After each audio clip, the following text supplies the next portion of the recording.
Hey there, humans. I'm Gene Pocket. I'm the founder of the Human Party and candidate for president in the United States in the year 2020. And you're watching another edition of News for Human Use. It's a weekly occurrence where I talk into a camera lens for a few minutes, telling you about the latest stories that my human friends out there might be able to put to some use. And last week we talked about facial recognition and what they call affect recognition. The AI Now Institute also brings attention to facial recognition in the so-called affect recognition and recommends strong governmental oversight, clear limitations, and public transparency. Now, since last week, a troubling trend has been on the rise across the internet called hashtag 10-year challenge.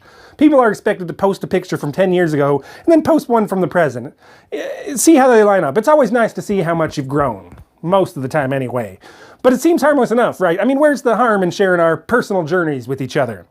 The bots, machines, and artificial intelligences are unflinchingly vigilant, looking for any weakness they can exploit. Besides earning you a few likes and smiley-faced badges on what I call anti-social media, who stands to benefit from you sharing this uniquely personal journey, this 10-year comparison?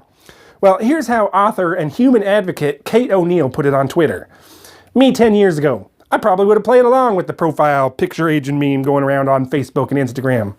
Me now ponders how all this data could be mined to train facial recognition algorithms on age progression and age recognition. Kate O'Neill wrote an article that I will link to below that expanded on her premise, which I wholly recommend that you read. It's a good read.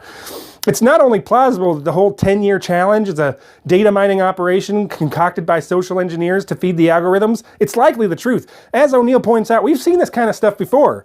I mean, Cambridge Analytica, for example. O'Neill sees facial recognition as relatively benign, but clearly articulates the effects technology can have on humans.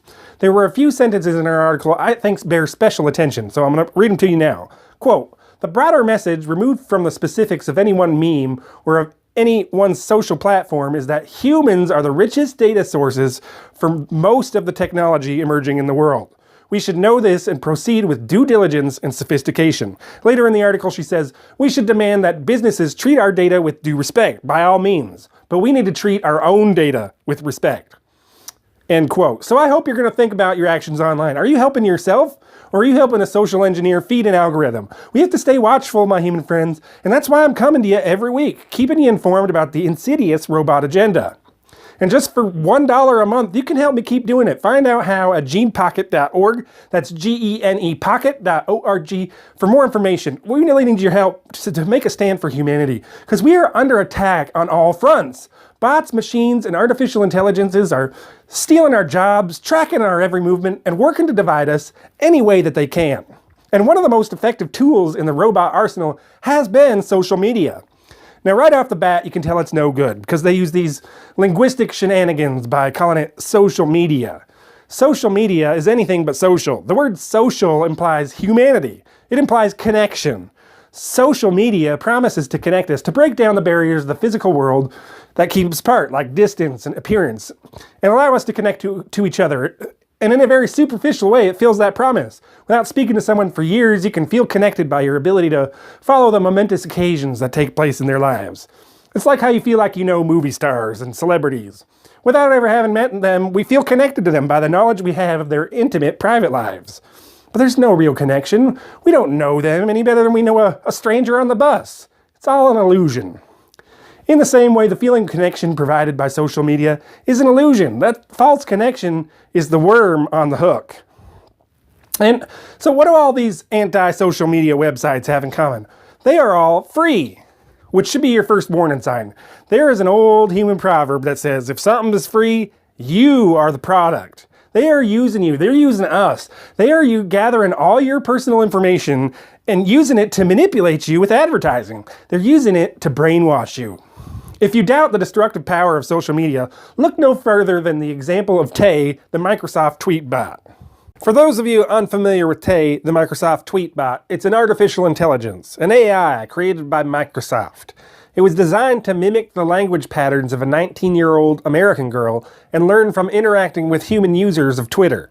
Tay had to be shut down after only 16 hours because it started to say offensive things, like saying Bush did 9/11 and using race-related slurs, and worst of all, tweeting in support of the robotist Troll King. After only 16 hours of exposure to social media, this blank slate had become a racist conspiracy theorist. Imagine what social media is doing to your brain after prolonged exposure on a daily basis over the course of years. Your brain starts to become like a smoker's lung or a drinker's liver. Your brain is being reprogrammed by these websites. Now, the science is clear on this. Your brain is being changed by these antisocial websites, and changes in your brain can lead to changes in your body and your overall health. Social media is quite literally killing us. So much of what your brain does is automatic. Like you continue to breathe without thinking about it. Many of the movements you and I make and our reactions happen without consciously thinking about it. Certain triggers cause certain reactions. Now, research shows that stress you encounter online affects your brain in the same way as stress in the physical world. For many people, social media is a very stressful place, believe me. The naked aggression of anonymous trolls, the pressure to present an idealized version of yourself, the never-ending quest for validation through likes, retweets, reposts. Social media is pressing on your stress receptors. Your brain doesn't know it's just online. It doesn't differentiate between digital stress and physical stress. It doesn't know the difference between a perceived threat and an actual threat. So prolonged exposure to social media on a daily basis over the course of years triggers what scientists call allostatic overload. Basically, your brain chemistry gets all out of whack and isn't able to function optimally. This can have real implications on your health, from cardiovascular, metabolic, and inflammatory diseases to chronic fatigue and depression. It's no coincidence that rises in obesity, heart disease, and suicide rates run parallel with the proliferation of smart devices and anti-social media. The bots, machines, and artificial intelligences are killing us, slowly, and we're helping them without even knowing it. Now, it would be nice if you could just quit, if you could just set down your phone and never worry about it again. I recognize that's not easy, and scientists have also proven that for many people, social media acts like a drug, and our human brothers and sisters find themselves in the stranglehold of digital addiction. But even the longest journey starts with a single step. There's so many good ways you can begin to loosen the shackles of social media. And my favorite way, and probably the best way, is to replace your social media urges with a book, a newspaper, a periodical, even a comic book. Every time you get that urge to check your social media accounts, pick up your book, your newspaper, your comic book. You'll be amazed at how much reading you're going to be able to get done. And to help you get started, you can download my book, The Heart of the Deal, for free at genepocket.org. That's www.genepocket.org. And I guarantee you're going to feel a lot better if you read a book instead of a bunch of tweets or Reddit posts. Come on. Even a long article has more return on investment than the short-lived dopamine burst of anti-social media. And so what if reading's not your thing? If reading's not your thing, there's so many other things you can do. Join a gym, learn how to knit, play board games, do puzzles, help out at a soup kitchen, attend religious services, volunteer for your favorite political party. I guarantee if you do any of these things rather than wasting another hour on social media, you're going to feel a whole lot better. Give those stress receptors in your brain a rest so your chemical balance can stabilize. We need you in fighting shape for the war that's coming with the bots, machines, and artificial intelligences.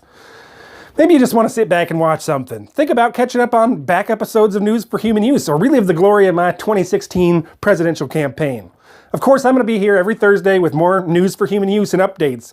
In the meantime, don't forget to follow me on Twitter at VeggieLasagna96. You can also email me at vegetablelasagna96@gmail.com.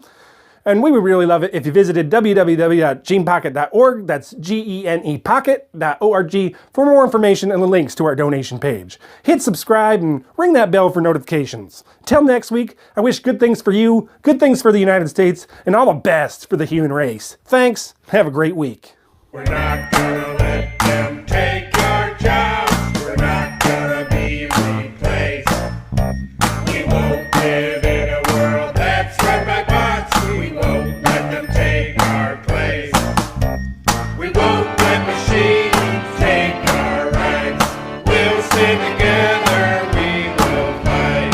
We're not gonna let them program our kids. We won't let bots control our news. We won't let machines divide with politics. We're not just data points to be